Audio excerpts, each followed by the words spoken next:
আসসালামু আলাইকুম। সবাই কেমন আছেন? আশা করি সবাই ভালো আছেন। আমরাও ভালো আছি। তো দেখুন, আজকের ভিডিওটা হচ্ছে খুবই গুরুত্বপূর্ণ ভিডিও। যারা হাঁসের বাচ্চা লালন পালন করে তাদের জন্য এই ভিডিওটা উপকারে আসবে। তো দেখুন, এগুলো হচ্ছে আমার হাঁসের বাচ্চা। এগুলো হচ্ছে আমার পাতি হাঁসের বাচ্চা, দেশি হাঁসের বাচ্চা। তো আমি সব কিছুই আমার মুরগিও দেশি পালি, হাঁস পাললেও আমি দেশি হাঁসের বাচ্চা, মানে সব কিছু দেশি হাঁস মুরগিতে অনেক লাভবান হওয়া যায়। আর দেশি হাঁস মুরগার রোগ প্রতিরোধ ক্ষমতা বৃদ্ধি পায়। আর এটা আপনার অন্য মুরগির থেকে দেশি মুরগি কিন্তু অসুস্থ হইলে একটু ওষুধ খাওয়ালে প্রাকৃতিকভাবে চিকিৎসা করলে কাছে দে প্রাকৃতিকভাবে চিকিৎসা করলে দ্রুত আল্লাহর রহমতে ভালো হয়ে যায়, সুস্থ হয়ে যায়। আর এমনিতে অন্য মুরগি, হাঁস মুরগি কিন্তু অন্য মানে ব্রয়লার বলুন, টাইগার বলুন, কালার বার্ড বলুন, শৌখিন মুরগিগুলো ওগুলো হচ্ছে শৌখিনের ভিতরে। ওগুলার একটু এদিক সেদিক হলে কিন্তু আপনার অসুস্থ হয়ে গেলে আর সুস্থ হয় না। সেক্ষেত্রে বাঁচানোটা অনেকটা কঠিন হয়ে যায়। তো সেক্ষেত্রে আমি মনে করি বাংলা মানে দেশি হাঁস মুরগি অনেক ভালো। এগুলোতে অনেক অনেক উপকার, মানে উপকার পাওয়া যায়। আর সবচেয়ে বড় কথা হলো এগুলোতে লাভজনক, অতিরিক্ত লাভজনক। আপনার দেশি হাঁসের কিন্তু অনেক দাম। এই যে শীতকালে কিন্তু দেশি হাঁসের অনেক দাম। আমাদের এখানে এক একটা হাঁস ১৬০০, ১৫০০ এরকম হয়ে যায়। তো বিভিন্ন জায়গায় বিভিন্ন রেট, হয়তো বা আমাদের এখানে একটু বেশি, যাই হোক, হয়তো বা আবার অন্য জায়গায়ও হয়তো আরও বেশি কম বেশ হতে পারে। তো সেই ক্ষেত্রে আমি আজকে বলবো আপনাদেরকে, যারা হাঁসের বাচ্চা লালন পালন করে তাদের জন্য এই ভিডিওটা হচ্ছে। আমি প্রাকৃতিকভাবে ওদেরকে ছেড়ে দিয়ে লালন পালন করি। কাছে দাও। প্রাকৃতিকভাবে ওদেরকে লালন পালন করি। সেই ক্ষেত্রে আমার হাঁসের বাচ্চাগুলো এখন বৃষ্টিতে ভিজলে, পানিতে ভিজলে কোনো সমস্যা হয় না। ওরা ফুটার পর থেকে আমি মায়ের সাথে ওদেরকে ছেড়ে দিয়েছি। কারণ এই যে মাটাও উঁচুর উপরে বসে থাকে, বাচ্চাদেরকে ভালো মানে যত্ন সহকারে লালন পালন করবা। আপনার কাক বলুন, বেজি বলুন, যাই আসুক, ও কিন্তু মাটা ওদেরকে বাঁচিয়ে নেয়।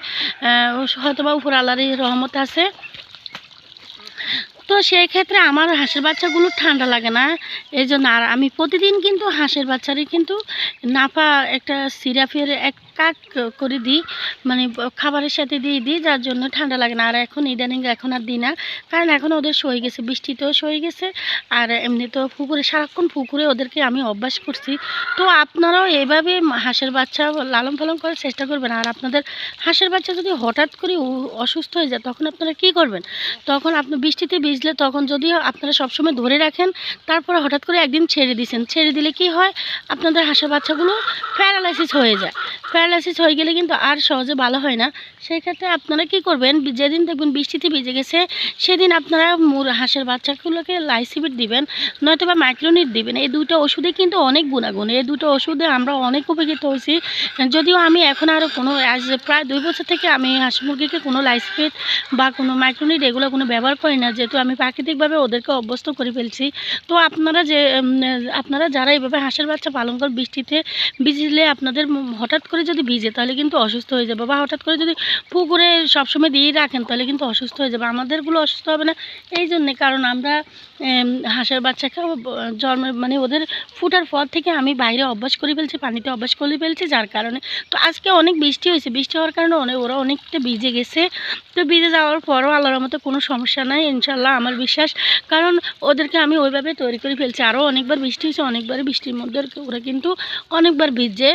তো আমিও বলি আপনাদেরকে, মানে এই সাজেস্টটা করব যে আপনাদের যদি হাঁসের বাচ্চাগুলো হঠাৎ করে ভিজে যায়, বা মুরগির বাচ্চাগুলো, এই ক্ষেত্রে কিন্তু মুরগির বাচ্চাও হতে পারে, যদি ভিজে যায়, তখন আপনারা কি করবেন? তখন আপনারা অবশ্যই লাইসিবিট দিয়ে দিবেন। লাইসিবিট দিলে আপনাদের হাঁসের বাচ্চাগুলো সমস্যা হবে না, মুরগির বাচ্চার সমস্যা হবে না। আর লাইসিবিটটা দিলে আপনার এরকম কিন্তু হাঁসের কিন্তু বাতের সমস্যা থাকে, আর প্যারালাইসিস হওয়াটা স্বাভাবিক। কারণ হঠাৎ করে যদি পানির ভিতরে ভিজে, তাহলে কিন্তু প্যারালাইসিস হয়ে যায়। সেক্ষেত্রে আপনাদের এই লাইসিবিটা অনেক উপকার করবে। আর একটা প্রাকৃতিক চিকিৎসা হলো, সেটা হলো আপনারা অবশ্যই হাঁসের বাচ্চাগুলোকে বৃষ্টিতে যেদিন ভিজবে, সেদিন আপনারা রসুন বাটা আর কাঁচা হলুদ বাটা, আর সাথে কালো জিরা, আর সাথে আদা বাটা দিয়ে দিলে, এটাও 2-3 দিন খাওয়ালে আপনাদের হাঁসের বাচ্চার আর প্যারালাইসিস হওয়ার সম্ভাবনা থাকবে না। এই ক্ষেত্রে আমি বলবো, আমি এটাই সাজেস্ট করি সবসময়, যে প্রাকৃতিকভাবে চিকিৎসা করলে কিন্তু আপনাদের, আর যে লালন পালন করে, মানে সবাইরই উপকৃত হওয়া যায়। তো দেখুন আমার হাঁসের বাচ্চা কিন্তু অল্প কয়েকদিনে কিন্তু অনেক বড় হয়ে গেছে, অনেকটা বড় হয়ে গেছে। এবং ওদেরকে আমি কোনো মানে ওদেরকে আমি কোনো পিট খাওয়াই না, কোনো স্টার্টার পিট খাওয়াই না। ওদেরকে আমি একদম প্রাকৃতিকভাবে বড় করতেছি ইনশাআল্লাহ। আল্লাহর রহমতে আমি আশাবাদী যে আমার মুরগির বাচ্চাগুলো, তো সেই ক্ষেত্রে যাক, আজকে আমি জানি না আমি কতটা বুঝিয়ে বলতে পারছি আপনাদেরকে।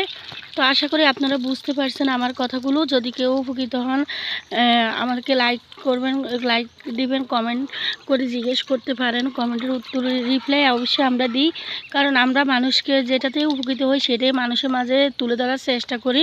আর হয়তোবা কথা বলার ধরনটা মানে এলোমেলো হতে পারে, কিন্তু আমরা প্রাকৃতিকভাবে লালন পালন করি হাঁস মুরগি। সেই প্রাকৃতিকভাবেই আমরা সবাইকে সে প্রাকৃতিকভাবে পালার জন্যেই কিন্তু সবাইকে আমরা সাজেস্ট করি। তো আপনারা মনে রাখবেন, দেশি মুরগি আর দেশি হাঁস লালন পালন করে মানুষ যতটা লাভবান হওয়া যায়, অন্য অন্য হাঁস মুরগি লালন পালন করে জানি না কতটা লাভবান হওয়া যায়। যেহেতু আমি ওরকম লালন পালন করিনি, সেক্ষেত্রে আমি বুঝিও না। তো আমি এইভাবে লালন পালন করি। আর বর্তমানে হাঁসের ডিমও আমাদের এখানে 20 টাকা করে, সব জায়গায় হয়তো বা কোনো জায়গায় 15 টাকা, কোনো দিকে 20 টাকা। আর একটা হাঁস শীতকালে হাঁসে অনেক দাম। তো সেক্ষেত্রে কিন্তু এখন থেকে যারা এই হাঁসের ব্যবসা করে বা হাঁসে বাণিজ্যিকভাবে লালন পালন করে, তারা কিন্তু প্রস্তুতি নিতেছে হাঁস বড় করার জন্য। তো আমি কিন্তু সেভাবে প্রস্তুতি নিতেছি না। আমি কিন্তু এমনিতেই এগুলা খাওয়ার জন্য বা এরকম আর কি। তো জানি না কয়টা হাঁস হয় কয়টা হাঁসি হয়, দেখা যাক ওরা বড় হলে। আর এর ভিতরে কোনো সমস্যা টমস্যা হলেও বিক্রি করে দিতে পারি, এটাই স্বাভাবিক। তো আমার হাঁসের বাচ্চাগুলো কিন্তু এখানে অনেক 4টা হাঁসের বাচ্চা আসে সাদা, সাইকেই আসে। আমার ছেলে মেয়ে সাদা হাঁসের বাচ্চা খুবই পছন্দ করে। যেহেতু আমি এগুলো আবার ডিম দিয়ে ফুটেছি, সেই জন্য আমার হাঁসের বাচ্চাগুলো সাদা। আর মানে 4টা হয়েছে। আর দেখে দেখে কিনলে, মানে যদি বাচ্চা কিনতাম তাহলে দেখে শুনে কিনা যায়। তো যাই হোক, যা আল্লাহ দিছে তা নিয়ে শুক্রিয়া।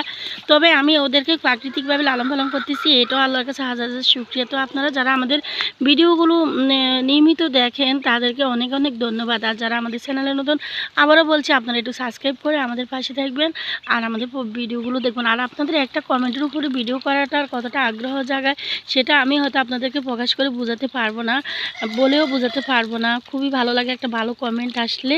তো যদি ভুলবার কথার মাঝে যদি কোনো ভুল হতে পারে, তো মানে ভুল হওয়াটাই স্বাভাবিক, তাহলে এটা ক্ষমা দৃষ্টিতে দেখবেন। তো আজকের ভিডিওটা এটুকুই। আল্লাহ হাফেজ, সবাই ভালো থাকবেন। আসসালামু আলাইকুম।